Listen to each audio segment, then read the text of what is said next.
안녕하세요. 안녕하세요. 반갑습니다. 사랑합니다. 잘 아는 곡인데 영어로 되니까 좀 따라 부르기 힘드시죠? 이 곡이 가장 많이 불리는 찬송가입니다. 전 세계에서, 우리나라뿐만 아니라. 그런데 실상은 대단히 어려운 곡이에요. 우리는 쉽게 생각하는데요, 영어로 부르기도 힘들고 그 음이나 그 템포 따라가기도 정말 어려운 곡이긴 하거든요. 그런데 오늘 이 곡을 들려드리는 이유가 있습니다. 오늘 로마서 3장을 통해서 복음의 말씀을 풀어드릴 건데, 거기에 이 말씀과 이 노래와 너무나 연관되어 있고 또 깊이 연결되어 있어서 이 곡을 들려드렸어요.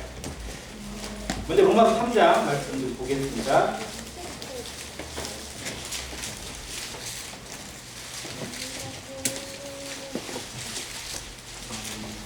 로마서 3장 19절부터 24절까지 주제 말씀인데요. 교독해서 읽도록 하겠습니다. 로마서 3장 19절로 24절입니다. 19절 읽겠습니다.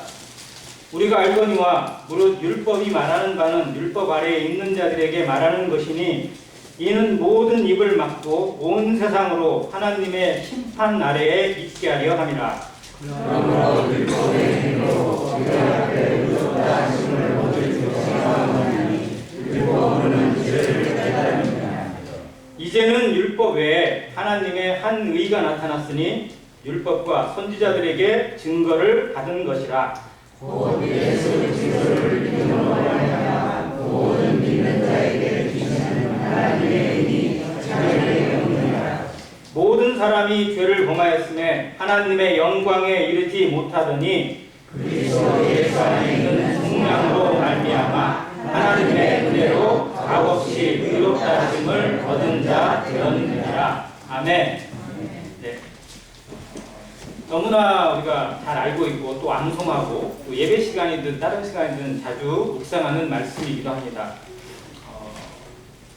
우리가 제일 많이 암송하는 구절이 23절과 24절이에요. 그래서 이 말씀을 통해서 복음의 확신을 갖기도 하고 구원받는 증거를 얻기도 합니다.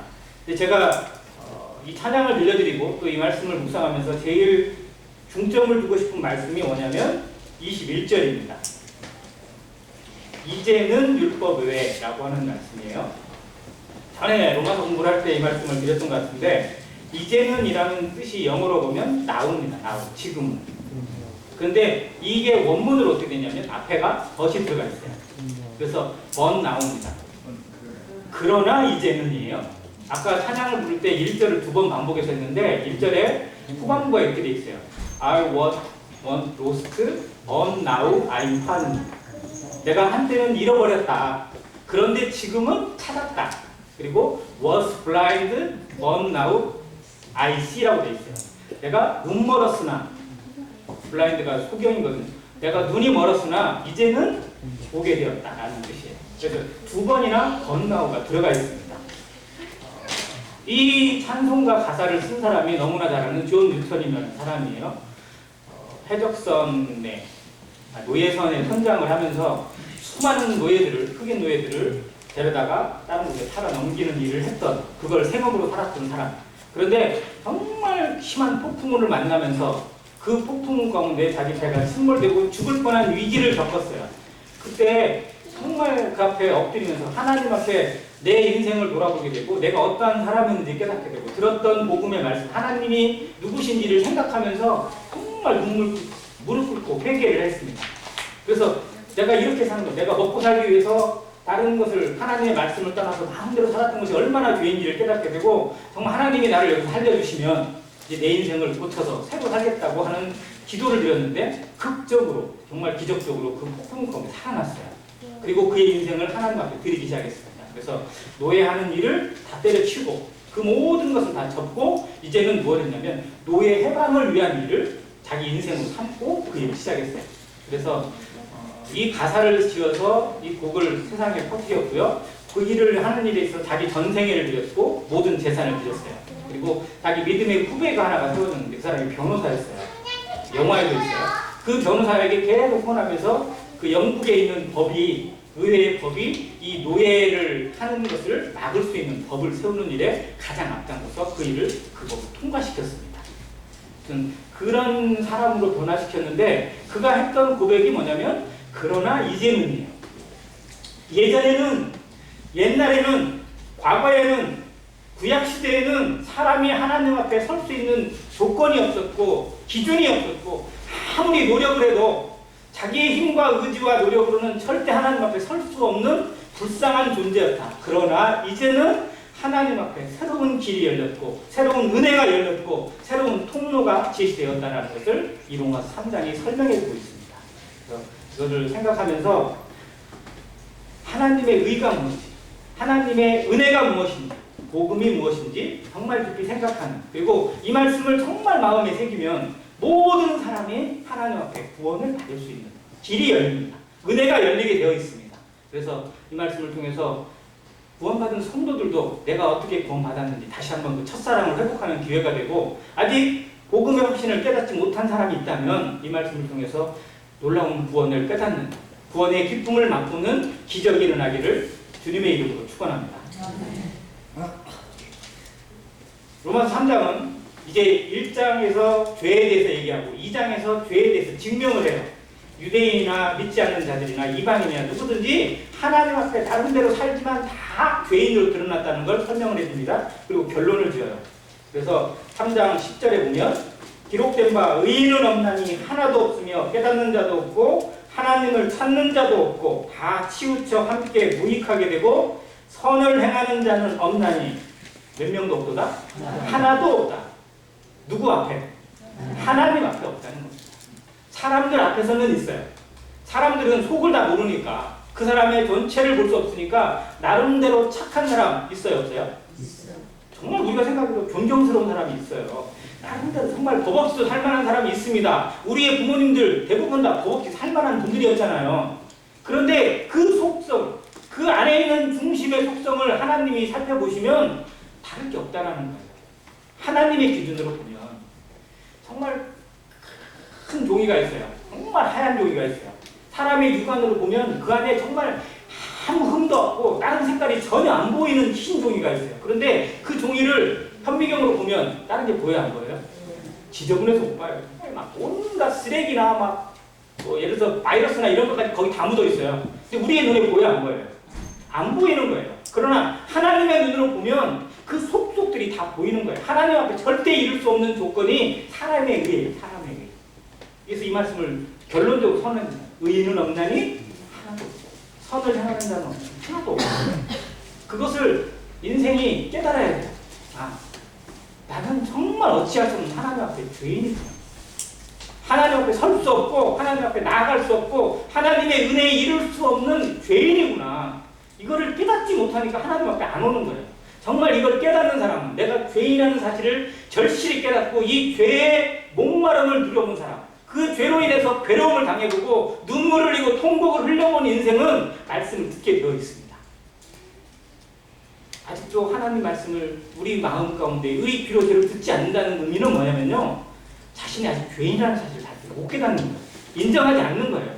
끝까지 그래도 나는 남들보다 낫지. 그래도 나는 저놈보다 낫지. 그래도 나는 정광보다 낫지. 이 생각을 가지고 자기의 의를 어떻게든 하나님 앞에 보이려고 사람들한테 인정받으려고 하는 고집이 우리에게 있다는 걸 알아야 됩니다. 그러나 이것으로는 하나님을 통과시킬 수가 없어요.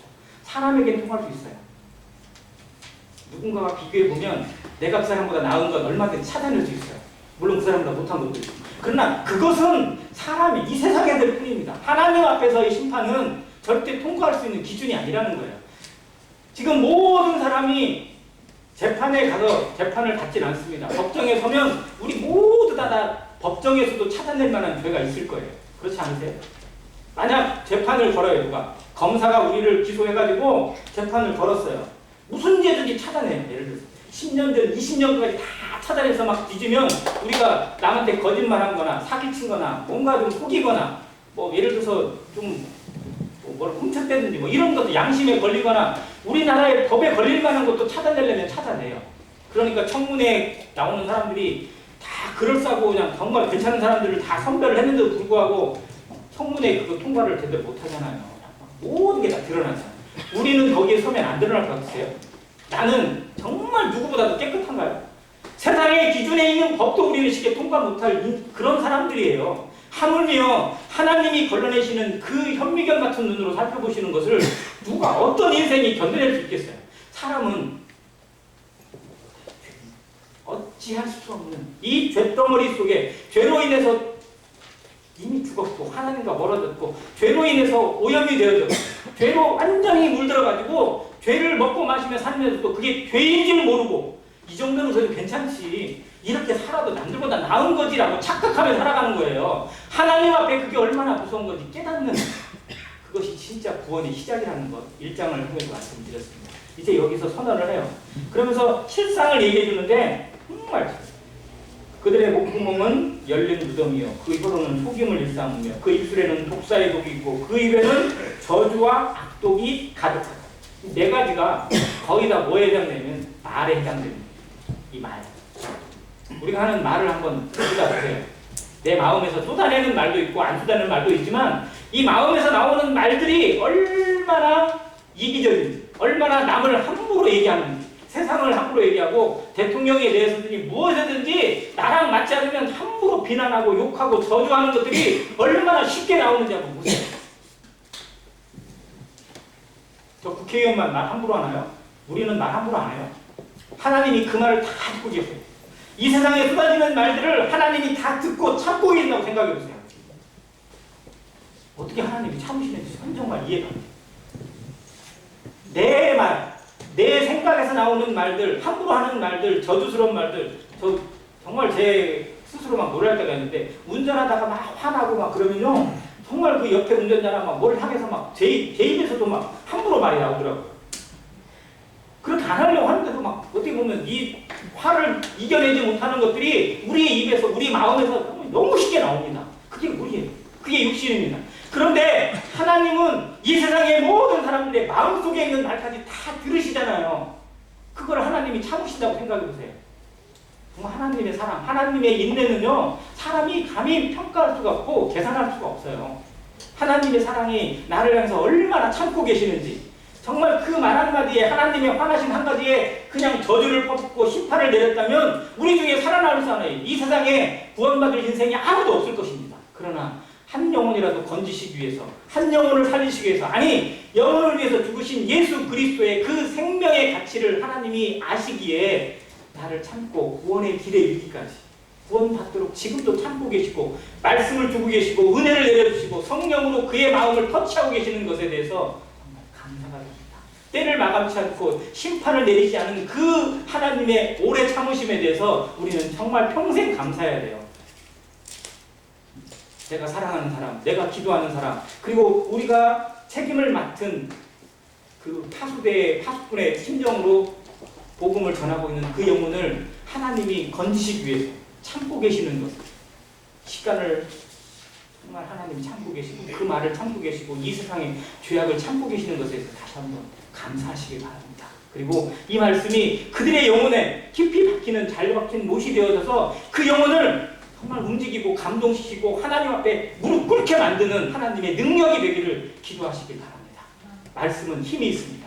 저는 힘이 없어요. 저는 아무런 힘도 없습니다. 저는 단지 몇 명에게 말의 권위만 있을 뿐이에요. 그러나 하나님의 말씀은 모든 생명, 온 우주 만물을 움직이는 힘이 있습니다. 모든 생명으로 살리는 힘이 있고요. 모든 죄를 사하는 권세가 있습니다. 그 하나님의 말씀이 지금 여러분에게 선포되고 있습니다. 그 말씀의 능력, 그 말씀의 권세 앞에 무릎 꿇고 그 말씀 앞에 내 인생을 던지시길 바랍니다. 말씀은 하나님입니다. 이 말씀이 곧 하나님이심을 듣고 영접하시기를 다시 한번 간절히 바랍니다. 자, 율법이 말하는 것, 지금까지 율법이 설명한 건 뭐냐면요, 율법 아래에 있는 자들, 법 아래에 있는 자들이 전부 다 뭐를 하냐면 하나님 앞에 죄인이라는 걸 말합니다. 죄인이라는 걸 증명해 주는 거예요. 그래서 입을 막아요. 입을 막는 것은 우리 입을 좀 이렇게 가로막으라고 하는 얘기는 입을 막는 대신에 뭘 열라는 걸까요? 귀를 열라는 거예요. 자기 입으로 떠들지 말고 자기 생각 말하지 말고 자기 주장 얘기하지 말고 자기 입을 막고 하나님이 뭐라고 말씀하는지 우선 들으라는 겁니다.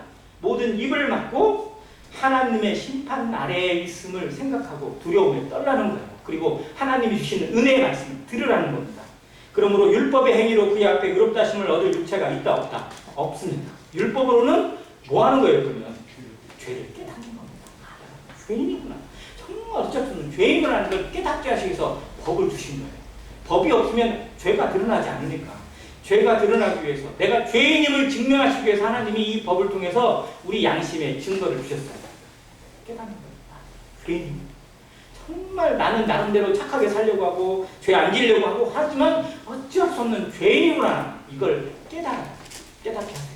그러나 이제는 율법 외에 하나님의 한 의가 나타났어요. 로마서를 공부할 때 제가 강조했던 것 있잖아요. 복음, 믿음, 그리고 하나님의 의. 하나님의 의의 반대말이 뭐였다고 했죠? 사람의 의, 나의 의예요. 지금까지 인간은 나의 의를 내세워요. 지금도 내세워요. 그래도 나는 이런 생각을 버리지 않아요. 그러나 이것을 버리는 것, 이것이 아무것도 아님을 깨닫는 것이 하나님의 의에 이르고 하나님의 의로 사는 비결입니다. 그러나 이제는 율법 외에 하나님의 한 의가 나타났어요. 의가 세워졌다는 거예요. 의가 선포됐다는 거예요. 근데 그 의가 뭐냐? 율법과 선지자들에게 증거를 받은 것입니다. 율법과 선지자, 이게 뭐죠? 율법과 선지자가 결국은 구약성경, 하나님의 말씀, 구약성경. 구약성경을 두 가지로 표현하면 율법과 선지자들이에요. 그러니까 이것을 통해서 하나님이 증거를 해주신 거예요. 즉 구약에 그리스도가 나타나지 않는 게 아니라 그리스도가 계속해서 보이고 있어요. 예수 그리스도를 통해서 모든 인생이 구원받는 하나님의 이 의, 하나님의 은혜를 구약을 통해서 계속 보여주신 거예요. 근데 이스라엘 백성들은 율법만 알았지 하나님의 의 예수 그리스도는 모르고 살아옵니다. 듣기는 들어도 보여주기는 보여줘도 깨닫지 못하는 사람들. 이 한계를 가지고 있는 유대인들에게 이걸 다시 한번 설명합니다. 이 세상 사람들도 마찬가지예요. 자기 양심의 우수에 살아가는 사람들에게 하나님이 얼마나 인생을 사랑하시는지 보여주시는 것, 참고 계시는 것, 사랑을 보여주십니다. 증거해주고 계세요. 그래서 예수 그리스도, 곧 예수 그리스도를 믿음으로 말미암아 모든 믿는 자에게 미치는 하나님의 의라고 다시 설명을 해줍니다. 이 의는, 하나님의 의는 우리가 어떻게 받을 수 있는 거냐? 바로 하나님이 보내신 자 예수 그리스도를 믿음으로 얻어지는 것이다. 내가 뭘 해서, 뭘 열심히 노력하고 뭔가에 다다르고 뭔가를 이루어서 남들이 못하는 걸 했기 때문에 신기록을 세워서 그 일을 이루고 그 이름을 자랑하는 게 아니라 할 수 없는 자에게 주시는 하나님의 의, 예수 그리스도를 믿는 믿음으로 말미암아 얻게 되는 의라고 자세히 설명을 해주고 있어요.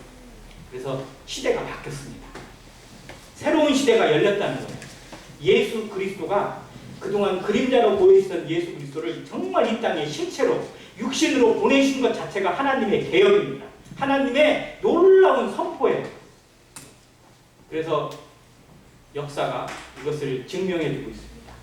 예수님이 오시기 전과 오신 후를 완전히 구분해주고 있어요. 그래서 오시기 전은 역사가 뭐라고 기록하죠? BC, Before Christ.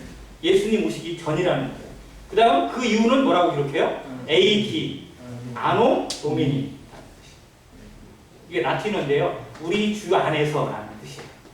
주님 안에서 시작하는 새 인생. 그래서 우리가 지금 올해를 몇 년으로 기록하죠? 2021년 4월 4일 이렇게 기록하는 거는 주님 오신 이후부터, 그래서 주후라고 얘기를 합니다.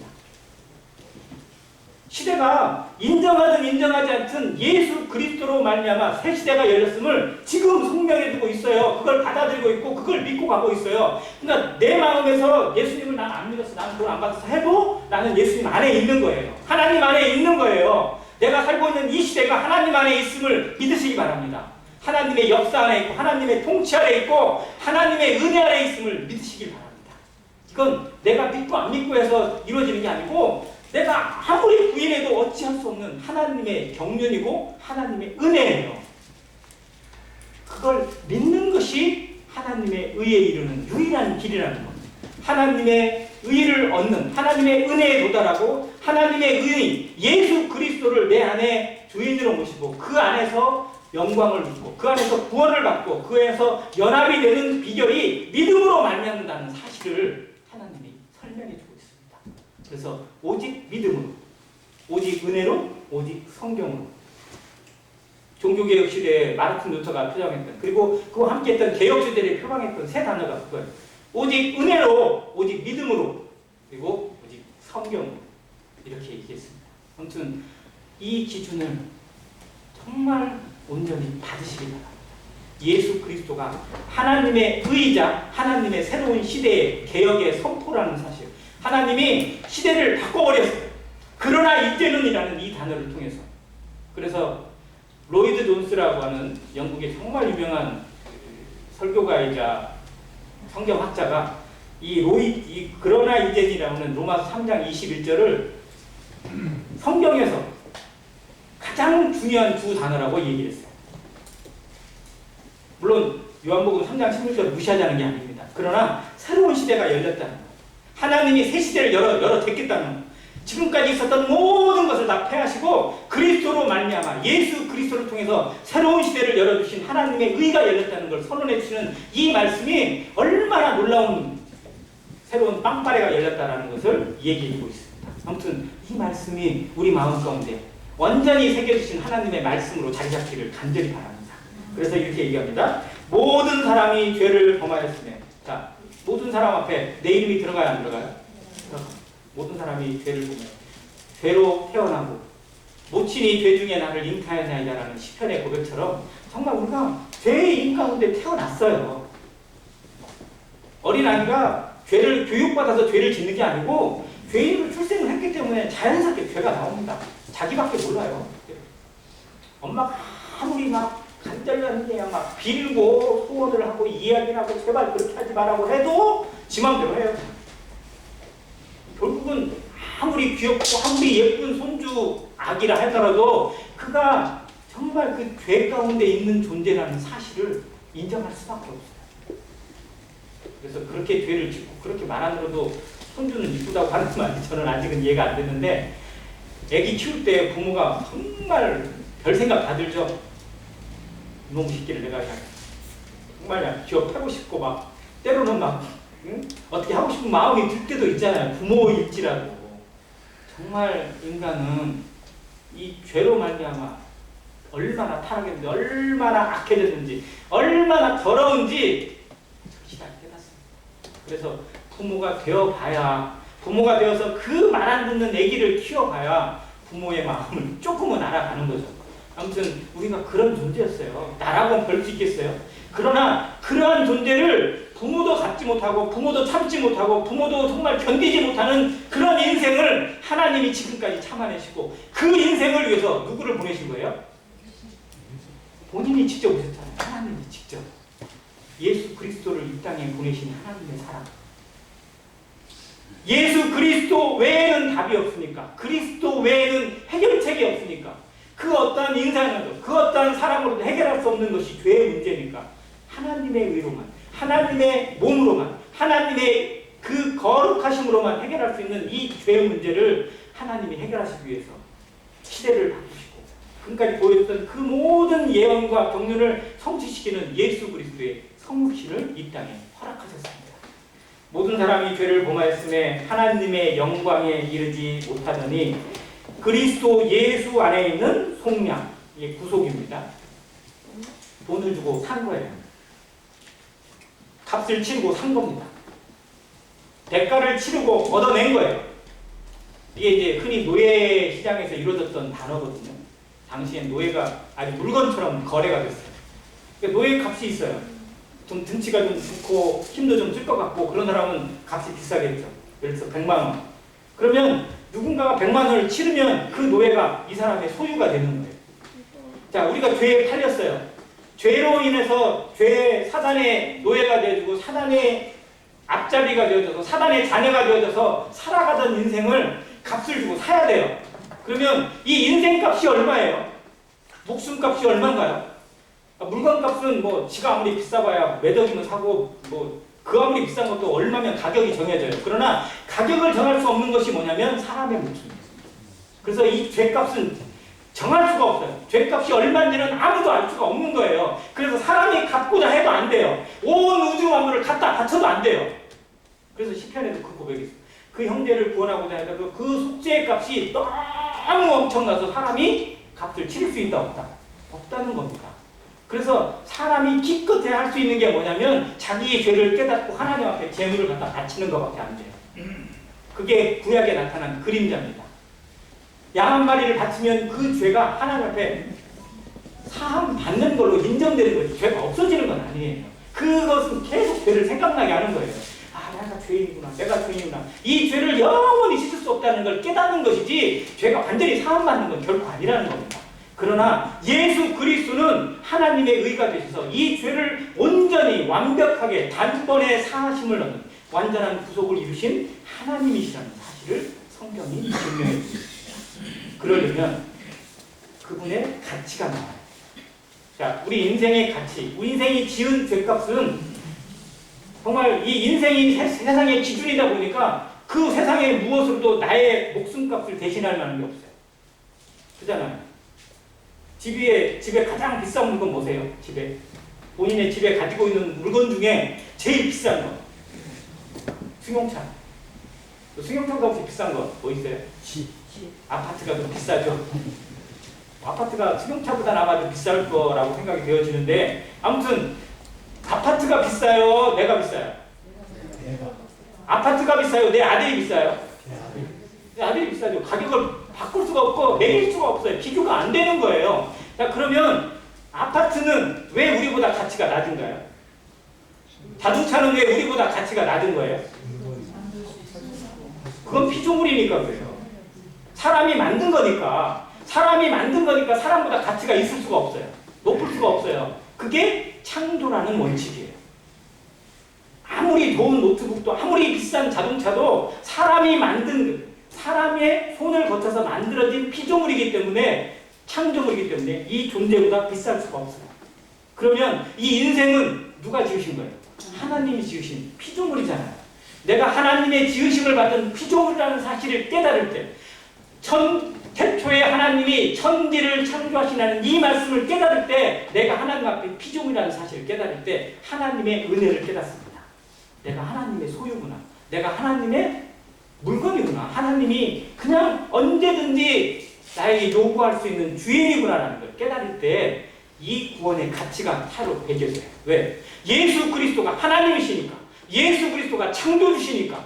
예수 그리스도가 내 인생의 주인이니까 그분의 가치는 모든 세상의 인간들을 다 포함시켜도 안 되는 거예요. 왜? 창조주니까. 피조물이 어떻게 창조물에게 매길 수가 있어요? 하물며 같은 피조물끼리 한번 비교해봐요. 인간하고 개미하고 비교해봐요. 인간하고 개미. 자, 개미도 누가 지으신 거예요? 하나님이 지으셨어요. 사람도 하나님이 지으셨어요. 똑같은 피조물이에요. 그런데 이 피조물인 인생이 하나님의 피조물에 불과한 인생이 그 개미를 뭘로 여기냐? 자기가 만든 물건보다 더 못한 걸로 여겨요. 자, 개미 100만 마리, 아니 개미 1억 마리가 있어요. 그러면 내 목숨하고 비교돼야 안 돼요? 아, 같은 피조물인데? 비교를 안 한다니까요, 사람이. 그 정도로 높아져 있어요. 자, 그런데 같은 피조물인데 그 정도인데요. 한번 생각해보세요. 창조주 하나님의 입장에서 그 인간 100억이 됐든 1000억이 됐든 간에 그 인간의 모든 값은 하나님하고 비교가 안 되는 겁니다. 사람이 개미하고 비교하는 것보다 하나님이 사람하고 비교하는 게 훨씬 더 가치가 더 높은 거예요. 근데 그 사실을 깨닫지 못하니까 하나님을 하나님으로 여기지 않는 겁니다. 이 마음을 깨뜨려야 돼요. 하나님이 누구신지 새롭게 정립해야 됩니다. 하나님은 창조주세요. 하나님은 인간 100억이든 1000억이든 그 어떤 인생을 다 갖다 바쳐도 하나님의 이름 앞에 댈 수 없어요. 그런데 그 하나님이 그 인간들을 위해서 그 나 같은 쓰레기 같은 이 죄인들을 위해서 육신을 입고 사람의 몸으로 이 땅에 오셨다는 사실, 이게 기적입니다. 예수님이 이 땅에 오신 은혜가 얼마나 큰지 사람들이 정말 생각해야 돼요. 알아야 돼요. 느껴야 됩니다. 그리고 그분이 이 땅에 오실 때 뭐하러 오셨어요? 영광 받으시려고? 아니요. 자기 백성을 뭐에서 건지시려고? 그 죄에서 건지시려고. 나를 이 죄덩어리에서, 죄의 늪에서, 죄의 죽음의 구덩이에서 건지시기 위해서 오신 예수 그리스도, 그분이 누구신지 성경이 보여주고 있습니다. 성경이 증명해주고 있습니다. 우리 양심이 증거하고 있습니다. 그분을 보면서도, 그분을 들으면서도 그분을 영접하지 않는다는 건 반역입니다. 이것이 가장 큰 죄예요, 결국은. 그래서 요한복음 16장에 보면 그가 이 땅에 다시 오실 때 죄에 대해서 뭐에 대해서 하신다고 하는데, 죄에 대해서는 뭐야? 그걸 믿지 않는 것이 가장 큰 죄라는 거예요. 지금까지 죄는 하나님을 떠난 게 가장 큰 죄였어요. 근데 하나님의 새로운 의가 열렸어요. 예수 그리스도를 통해서 주신 의가 선포됐습니다. 시대가 바뀌었어요. 그러면 예수 그리스도 안에서 모든 죄가 사함 받았는데, 그분 안에서 모든 성령으로 말미암아 하나님의 은혜로 값없이 의롭다 하심을 얻은 자가 되었는데도 불구하고 그분을 믿지 않아요. 그분을 영접하지 않아요. 그분 필요 없다고 그래요. 내 맘대로 해도 된다고 생각해요. 이게 가장 큰 죄라는 것을 깨달아야 됩니다. 믿지 않는 것이 양심적인 게 아니고요. 이건 하나님을 모독하는 거고, 하나님을 배신하는 거고, 하나님을 무시하는 겁니다. 인생이 하나님 앞에 피조물이라는 사실을 깨달았다면, 내가 하나님의 창조물이면, 내가 피조물임을 깨달았다면, 그분이 보내신 자 예수 그리스도를 믿는 것이 지극히 당연합니다. 그분 앞에 굴복하는 것이 너무 당연한 거예요. 내가 이 땅에 호흡하고 있는 것, 내가 살아가는 것, 그 이유가 하나님이 주신 생명으로 사는 것, 하나님이 허락하신 가운데 사는 것, 이것이 하나님의 정말 지극한 사랑입니다. 하나님이 세상을 이처럼 사랑하사 독생자를 주신 것. 이는 그를 믿는 자마다 멸망치 않고 무엇을 얻게 하려 하시니라? 영생을 얻게 하시기 위해서 지금도 여러분을 참고 계시고 기회를 주고 계십니다. 말씀을 들을 수 있는 기회, 말씀 앞에 굴복할 수 있는 기회, 그리고 그 말씀에 순종해서 하나님의 도구가 되어서 하나님의 복음을 나타내고 하나님을 예배하고 하나님께 영광을 돌릴 수 있는 인생의 참된 자가 되게 하시기 위해서 기회를 주고 계신 하루하루임을 잊지 마시기 바랍니다. 우리는 하나님의 은혜가 아니면 살 수 없는 자들입니다. 이 말씀이 우리 마음 가운데 정말 깊이 박히기를 간절히 소원합니다.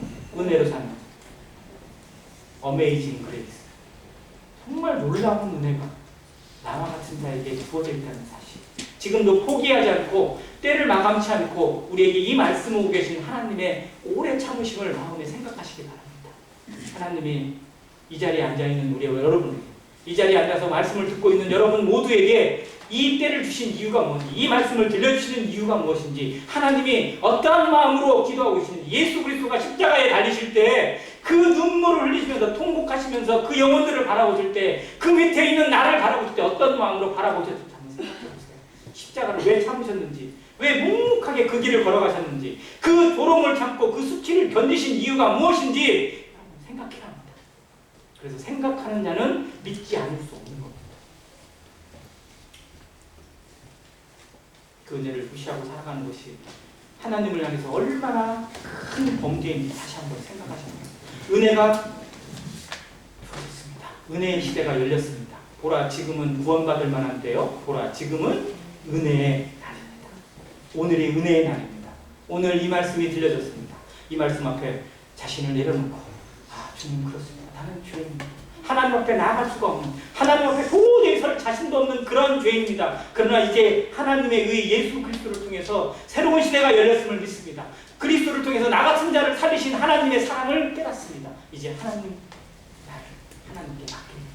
하나님의 사랑, 하나님의 지으신 그 창조물로, 그 피조물로 살아가겠습니다. 가시기 바랍니다.